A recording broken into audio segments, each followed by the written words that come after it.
I kind of really had some high hopes for this knife, and as you can see from the title of the video, they did not pan out. Well, let's just go ahead and get into it. Turn down the volume because here comes some music.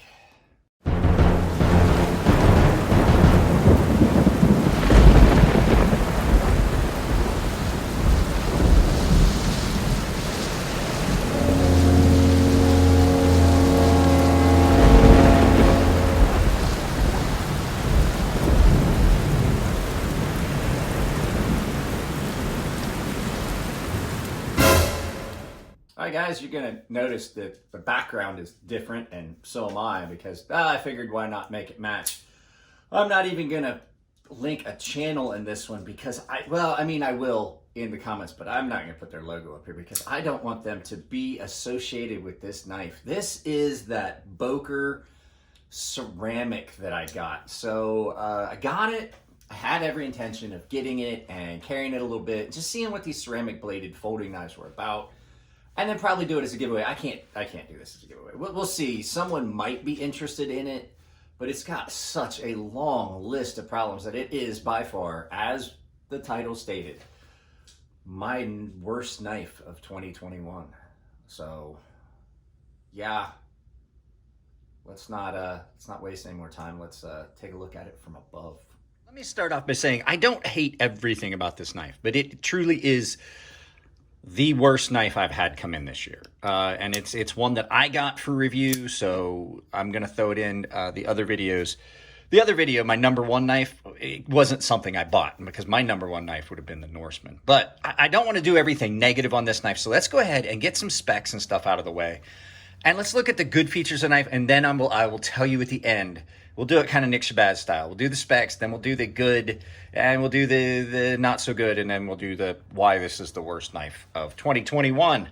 So let me grab the rest of the stuff, and we'll get it all set up, and we will take a good close look at this. Okay, like I said, let's get these specs out of the way. So what are we looking at? We are looking at the Boker Anti-MC.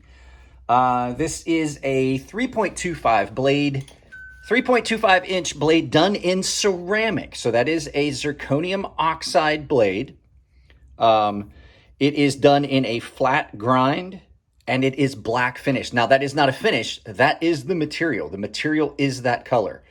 Now, I will tell you, this is probably one of the best blades as far as blade stock thickness, cutting edge, and cutting power of any of the knives. It's pretty much everything else that screws it up for me. So this is a titanium frame lock. It is on thumb studs only. It is tip down only, right-handed. So I know that that's a game stopper for some people. Let's go ahead and look at the blade stock thickness and everything, and then the weight. So blade stock thickness on this is coming in right at point. That can't be right.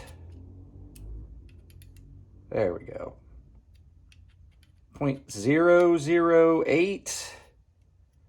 Right there, 0.0087. It's not very thick blade stock. Behind the edge thickness on this is 0.0025. Now, that's not what makes it cut so well. This has a weird edge to it, but let's go ahead and get the weight out of the way. They have it listed as 2.5 ounces, so 2.5 ounces. We should be able to measure this on my Nick Shabazz gem scale. Let's go ahead and do grams first for those that you don't do freedom units. 73 grams. It is very, very light. It is a very light knife. So in ounces, you are looking at 2.5 ounces, exactly like they said. 2.5 ounces is a light knife. I do like that about this knife. A couple of the other things I like about this knife that really set it apart. This blade stock thickness, really thin. The edge on this is incredible how well it cuts. It's an aggressive edge. It has not gotten dull. I have cut more cardboard with this knife than any knife I've ever owned and had it stay sharp, except for anything I made in S125V. I think it's comparable, but I'm pretty sure that this would last longer over time. The blade finish is really nice. It is attractive, and it does glide through cardboard because it is finished really well like that. It's pretty frictionless. Glides through cardboard, easy to clean up, and as you can see, I haven't even been able to scratch the blade finish, and I literally have cut So much cardboard. I have got to mute this. Hang on just a second. Like I was saying, I have cut a lot of cardboard with this knife and not even scratched it. It's easy to clean up. It cuts really well. I would say that I'm going to keep this. This is going to stay out here in the garage. This is going to be something that takes up a lot of the tasks that some of my other knives would do, because I know it's not going to get, I don't have to sharpen this. And the fact is, as bad as this is overall, if something happens to it, I'm just going to throw it away. I'm not going to try and resharpen it. So, like I said, now let's look at all the stuff that really bothers me. This knife is not comfortable. I'm going to take the pocket clip off because the pocket clip makes it uncomfortable. Pocket clip is a very long, very tall, you can see how much wiggle and move there is in that. It moves around a lot, and it stands up, and it's really long, catches on everything, and in my hand, it's just a hot spot. I'm not a fan of tip down. Now, listen to this. You can actually shift the lock bar just by pushing down on it. This knife did have a lot of lock stick when it would be open. Let's see if I can hear that. So when you snap it open, you get a lot of lock stick. It is relatively thin, but that poses another problem because then it's awkward, especially with that big pocket clip. And then you have this. So I'm going to get this apart, and I'm going to show you why I think that this happened. So give me a second. Let's get this apart. We'll do some movie magic here and take this knife apart, because I'll show you the rest of the reasons I don't like it. The new camera lets me do kind of like a fisheye thing, so you can see what's on the outskirts. But let's go back to regular. So this is the bigger issues with this. This knife is not constructed well. I don't think that ceramic should be in folders, because let me show you why. I think I know why this thumb stud now shifts. If you look at where the detent hole is, that's not a hole. That detent is actually just a slot cut in it for this little round ball. Now, the action on this is really stiff, and when it does snap open, it snaps home into this pin, and I'm going to tell you right now, I don't trust ceramic snapping open into a hard pin like that. And then here's the other reason. It's on like Teflon washers, guys. It's not on what I would consider a good bearing, a good set of bearings. And I'm trying to figure out why I can't get this to focus on what I'm wanting to look at here. But yeah, so you're looking at those washers. They're not great. So the action on this knife is not good. So I just, there's so many things with this knife that cause problems. And then, like I said, right there. So between the terrible lock stick that you wind up with it and all the other laundry list of issues, it's the worst knife I've bought in a very, very, very long time. It does have steel screws, which is nice if you want to take it apart so you don't lose your stuff. You can put one of these Titan magnetic bowls. But there's just so many issues with this that it's disappointing that it cuts so well and the blade is made incredibly well. So it's just kind of disappointing to have all those issues. So definitely I do not recommend. Let's go ahead, turn this thing around, do some final thoughts. Oh, I was going to tell you the price. So I ordered mine on Blade HQ. I had points left. I ordered mine on Knife Center, but I did not see this specific one on Knife Center. Sorry. I used my Knife Center points to cut the price on it significantly. I had a lot of points on Knife Center.